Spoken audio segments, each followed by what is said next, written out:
The year is 1966. A group of scientists working for the Advanced Research Project Agency were trying to find out how to share information from one computer to another. It was not impossible for the people living at this time to share information over great distance. Long-distance communication using technology had existed for a very long time. The telegraph is one good example. It was invented in 1832 by a New York University professor, Samuel Morse, who's also one of the inventors of the Morse code. The telegraph is able to transmit information by using wires that connects the transmitter and the receiver. This was quite the revolutionary invention for this era. You must remember that before this, the fastest way of communication was by running, riding a horse, or using a pigeon. The telephone is also a similar invention. It had the same concept. However, instead of receiving a piece of paper full of codes that you probably don't understand, you'll get to listen and talk with someone else. Radios have been around since the 1920s and are now being used by American troops in Vietnam.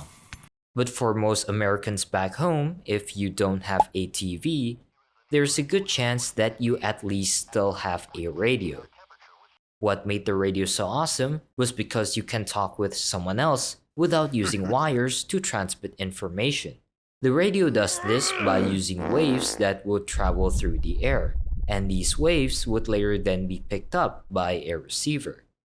Sure, you might still need a battery or electricity to power the radio itself, but at least you no longer need those stinky wires as the means of communication.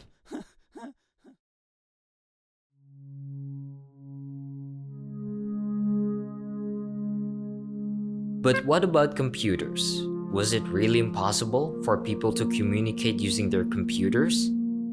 The answer was no. Computers had what's called a computer terminal.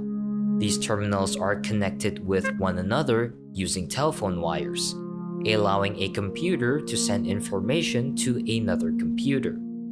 However, a computer terminal can only be connected with one other computer at a time. The scientists needed a computer-based communication network where all of the other computers can send information with one another at the exact same time. This could ease the flow of information for researching or in case of an emergency.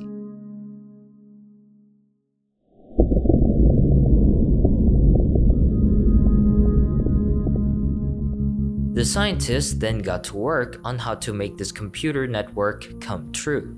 They went ahead on creating a team for this project. The team was led by computer scientist Bob Taylor.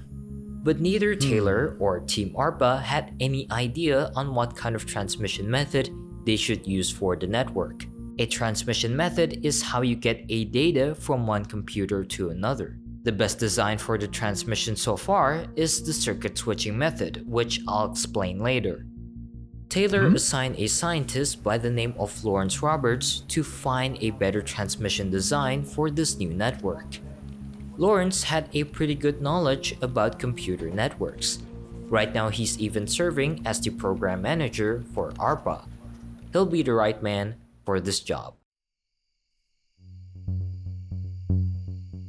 Lawrence summoned a conference at Gatlinburg, Tennessee, where he intended to find the best transmission method for this new network. There he met with Roger Scantlebury, who presented Lawrence with the packet switching method.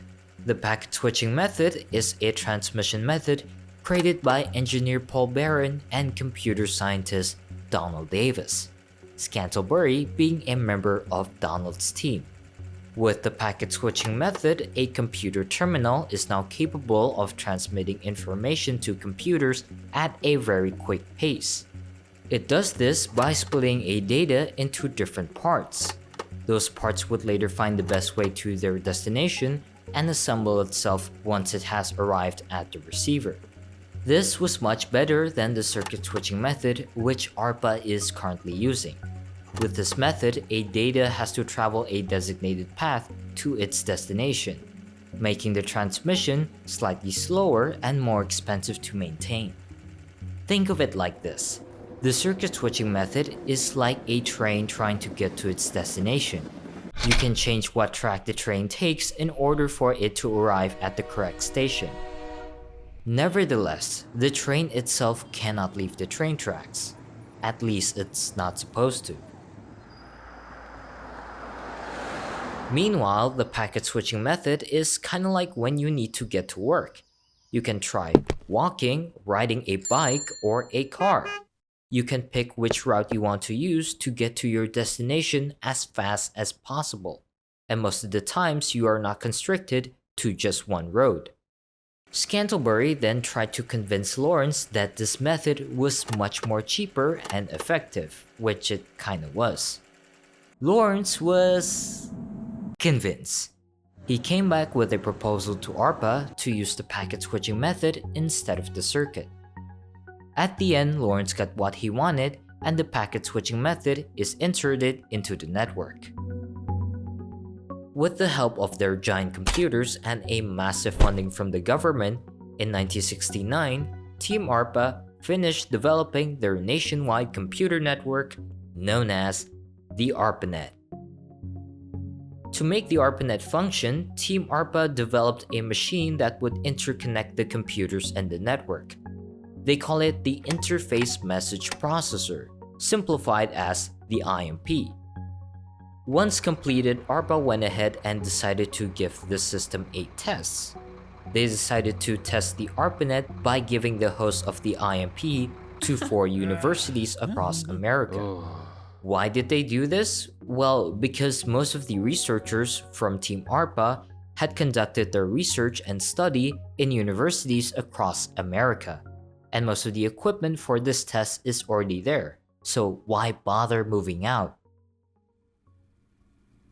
On the 29th of October 1969, a team led by scientist Leonard Kleinrock began their tests with the ARPANET.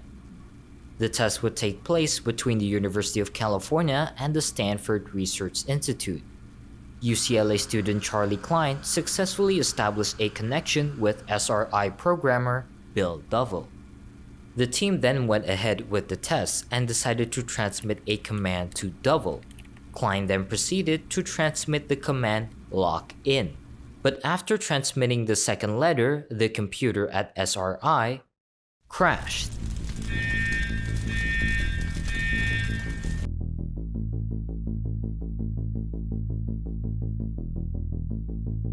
After an hour, the team at SRI successfully readjusted the system. But before it crashed, the computer did successfully receive Klein's message from the ARPANET. The message was supposed to be locked in, but the computer was only able to receive 2 words before it crashed. Thus, at 10:30 p.m., the first internet message ever was successfully transmitted. Lo and behold, Kleinrock said. Lo and behold, indeed.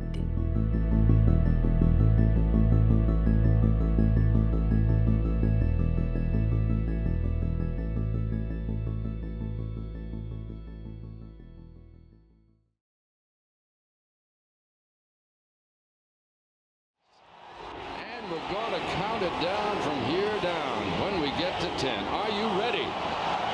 Happy New Year early. In 10, 9, 8, 7, 6, 5, 4, 3, 2, 1. Happy 2000!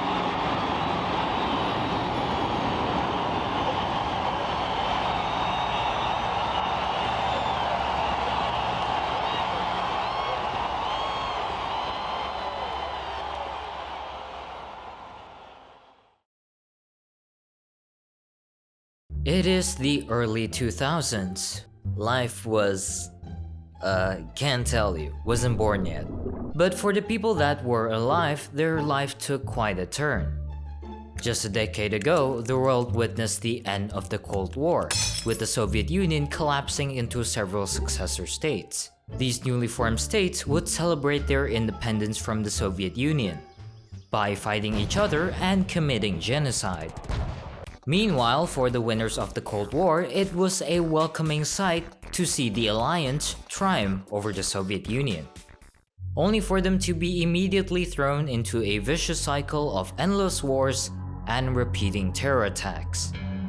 This decade also saw the emergence of India and China as a new political and economical force to be reckoned with, both being the second and first most populated country in the globe. Aside from politics, the common people have to endure increasing natural disasters, such as hurricanes, tsunamis, and earthquakes, not to mention the growing concern about climate change. But the greatest change of this new millennia didn't just come from politics, economy, or nature. Perhaps one of the greatest achievements of this era came in the form of technology. This would affect the people living in this new generation, but one group of people that would have received the greatest influence from this technology were teenagers. The 90s were no more, but you could listen to some of that hip-hop music from back then with your iPod.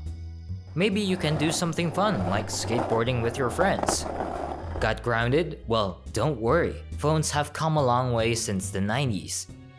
Instead of a large, heavy, and expensive machine, you can now call your friends with this tiny metal box that is light, portable, and also expensive.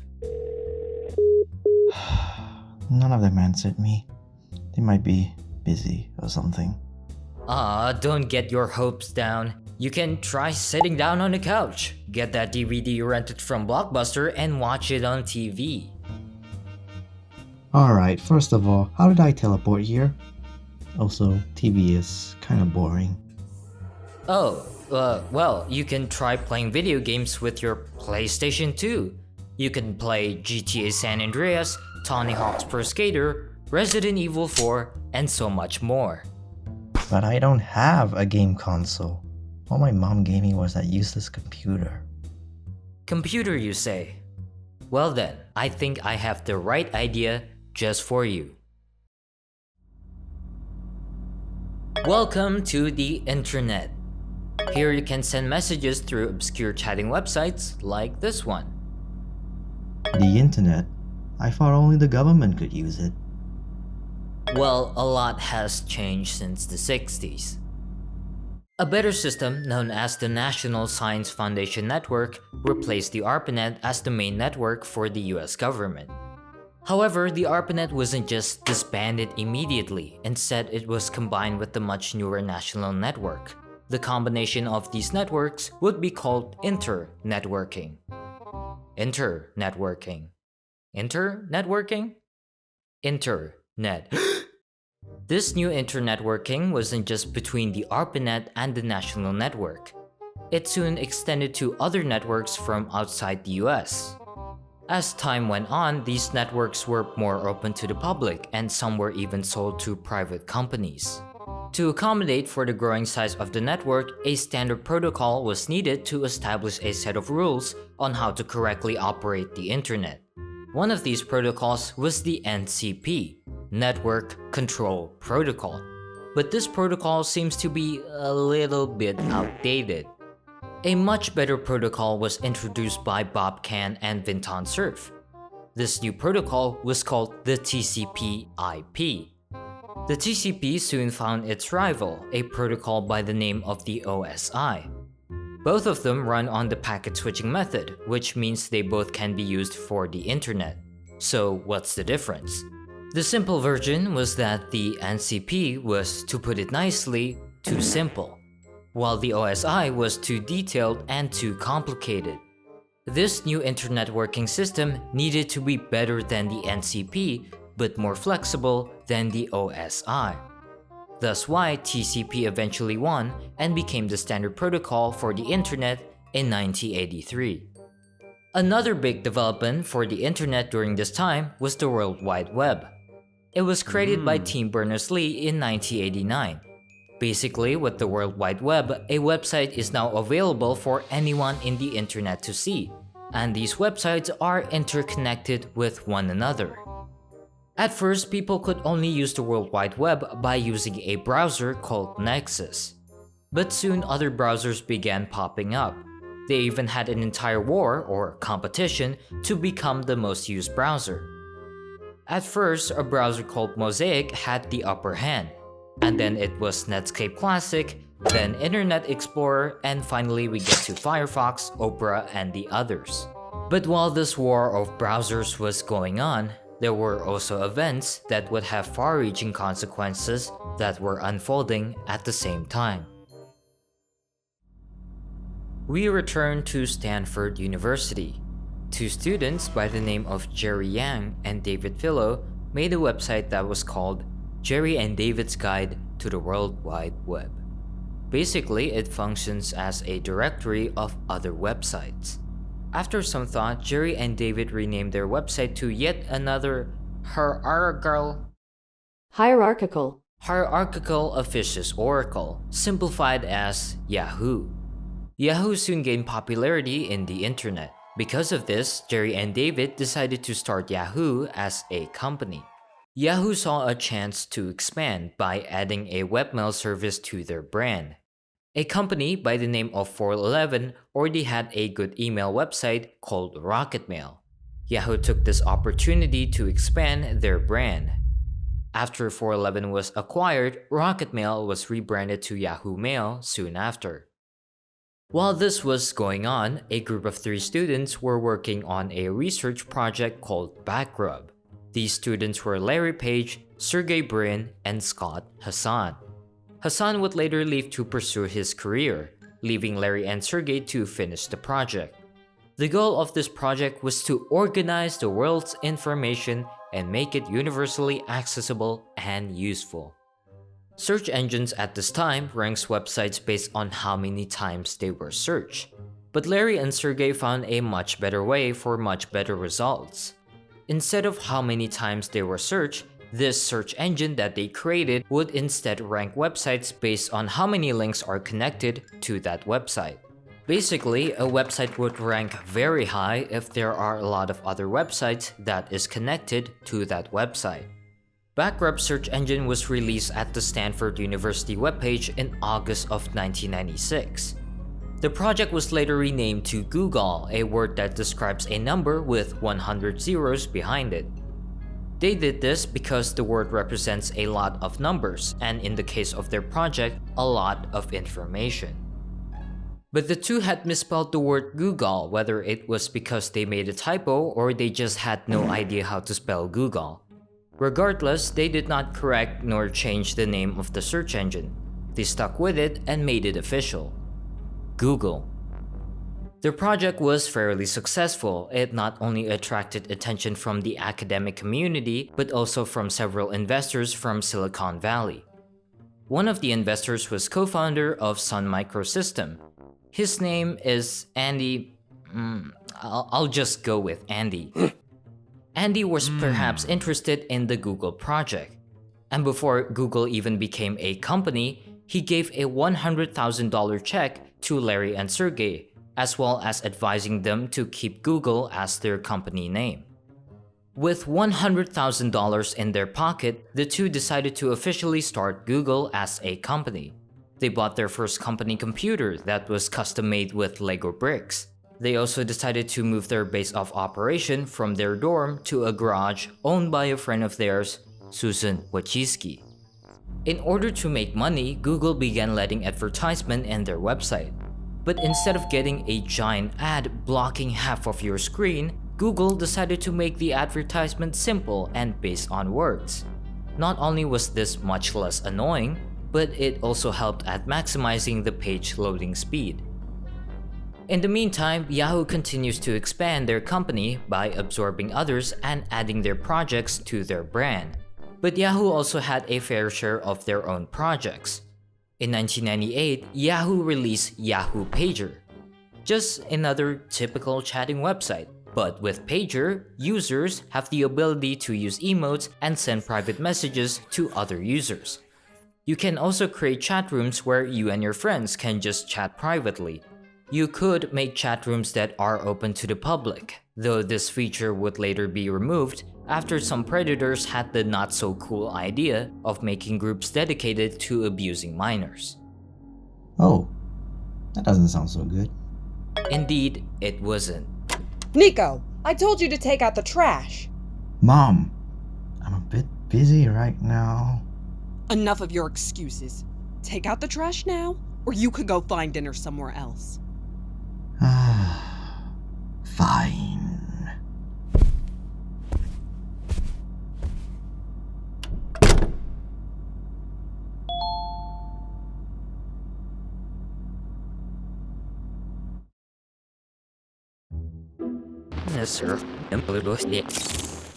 In 2002, a totally human person by the name of Mark Elliott Zuckerberg was accepted into Harvard University.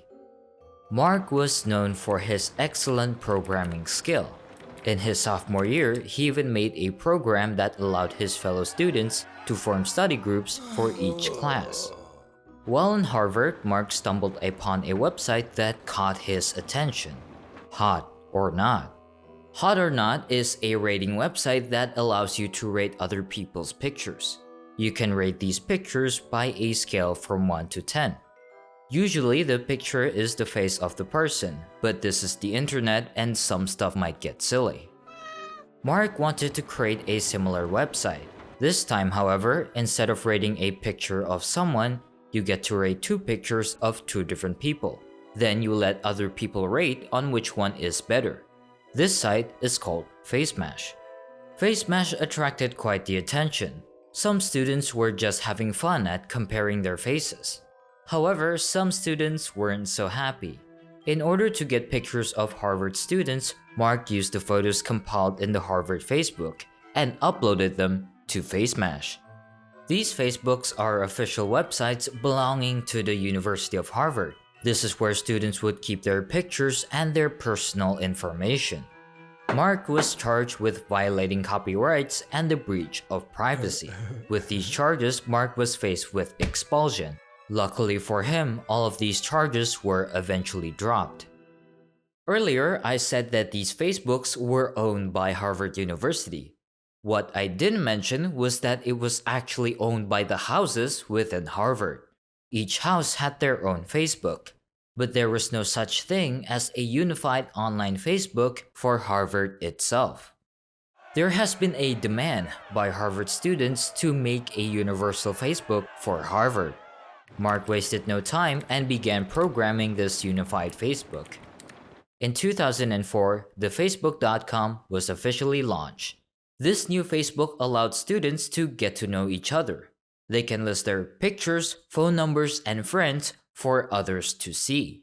At first, membership of the Facebook was only granted to Harvard students, but soon it expanded to other universities like the University of Columbia, University of New York, and Stanford University.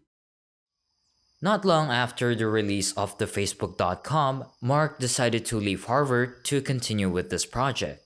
A couple of months later, in 2005, the Facebook would change its name to Facebook, and membership of this website would expand to high school students and soon to everyone.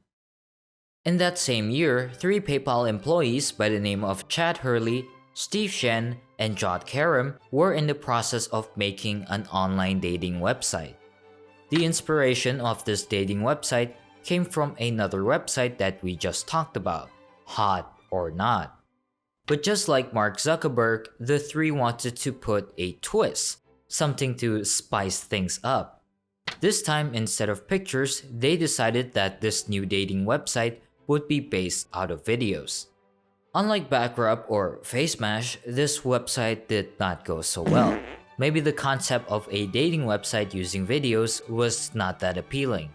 The trio were obviously bummed out. They even tried paying attractive women to upload dating videos to their website.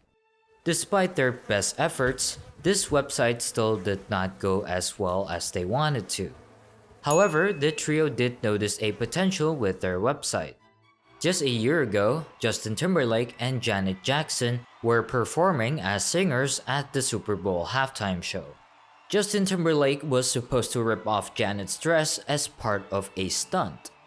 Long story short, the stunt did not go as planned, and Janet's breast was exposed for a few seconds, in front of millions. The trio went online to see if anyone had footage of the incident. Whether they did this out of curiosity or out of lust, we shall never know. After searching for quite some time, they couldn't find any videos of the incident. There wasn't any website at the time that was dedicated to sharing videos. The trio had an idea. Their website wasn't a successful dating website, but it sure was good at uploading and sharing videos online. They decided to make the website into a video sharing platform. They also decided to name the website YouTube. Me at the zoo? Really? What? It's not like we have anything else to upload. Well, I was thinking of a famous video to attract people. It's not like anyone is gonna watch this. Whatever. Let me just upload the file. There. Do you think anyone would use the site? I don't know. Guess we'll find out.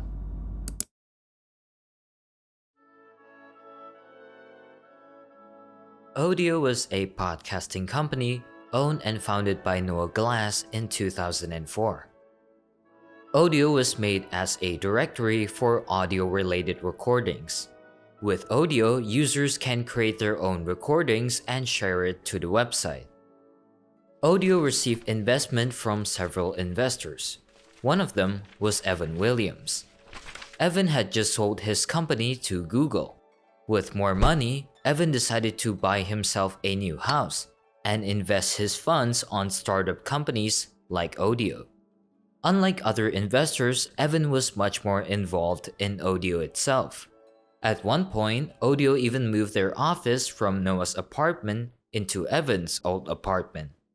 But the company came into a realization. Audio did not attract as much attention as they hoped for. It also didn't help that another much more popular audio platform called iTunes also included a podcast section in their platform, thus making Audio pretty redundant. Alright everyone, stuff hasn't been going so well for us. So if you have any suggestions that would help the company, please do tell us what you have in mind. Anyways, Jack Dorsey here wants to share his idea with us. Oh, right. So I was thinking that we could have a website where people can show like their status to their friends. And I was thinking that we could do this by... Hold on, Jack. You said status, as in what? Oh, status, like going to the park, cooking, or eating. So like what you're doing? Yeah, exactly. Anyways, I was thinking that we could do this by using an SMS feature. You know, type a couple of words and let everyone know what's going on in your life. Evan was okay with Jack's idea, but Noah loved it. He was really excited about this new idea. He even came up with the name for this new website, Twitter. Just like how the platform lets people talk in short messages, like a bird tweet. It was at this time that one of the Audio employee, Biz Stone, helped the company at creating the Twitter website. And after just 2 weeks, Twitter is officially on the internet, with Jack giving the first tweet, just setting up my Twitter. Audio went far to promote their new Twitter website. In September 2006, a love parade was being held in San Francisco. The team wasted no time and joined the parade to promote their Twitter. 100 people did sign up, although it wasn't as much as the team was hoping for. They tried again next year in a festival known as South by Southwest. Twitter entered the competition for the Web Awards, and with Southwest's permission, Audio was allowed to set up two 60-inch plasma TVs in the convention center. These two screens would live stream tweets sent by the attendees. Tweets that were sent that day jumped from just 20,000 to 60,000. All of this effort garnered Twitter a lot of positive attention. Thus, it was no surprise that this was the outcome of the Web Awards. And the winner is, you can check your cell phones, Twitter.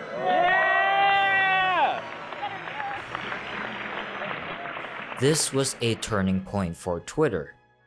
After this event, Twitter would only grow in size, and just a month later, Twitter would turn from a project by Odeo to its own company. The team at Odeo rose from the brink of collapse to turn the tide and achieve a sweet victory.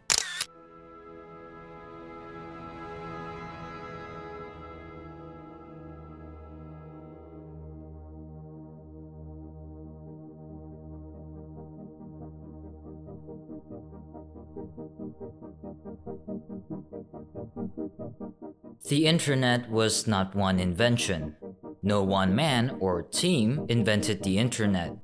From the ARPANET system, the World Wide Web, the TCP/IP, and the people that would inhabit the web, I found out through making this video that the internet was not a single invention, but instead the internet was a compilation of inventions. These inventions would later come together and invent something completely new. Now, obviously, not everything is rainbow and sunshine. This video is full of caveats and a lot of oversimplified explanations. And I want to let you guys know that although these people are the good guys of our story, that does not mean that all of them are good people. And some of the websites mentioned here would become a questionable place at best. But that's a story for another time. And with that, I would like to conclude today's episode. But before I end this video, I would like to share one more thing with you that I think is really wholesome. In February 1990, after so long, the ARPANET was finally being decommissioned. The national network that replaced it was just much more advanced and better than the ARPANET. But not a single scientist, perhaps not even the creators of the national network, ever doubted for a second that the ARPANET had done its job very well. The ARPANET was not thrown away. Instead, it was retired with full honors.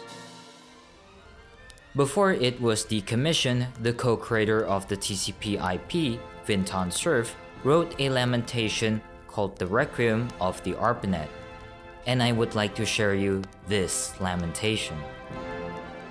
It was first, and being first was best, but now we lay it down to ever rest.